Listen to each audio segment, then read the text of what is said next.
पाउँछु स्वादको संसार।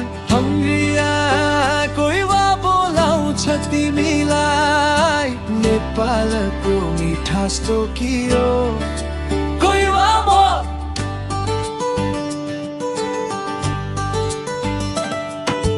मटन करी रसिलो तातो, एकचोटि खाएपछि हुन्छ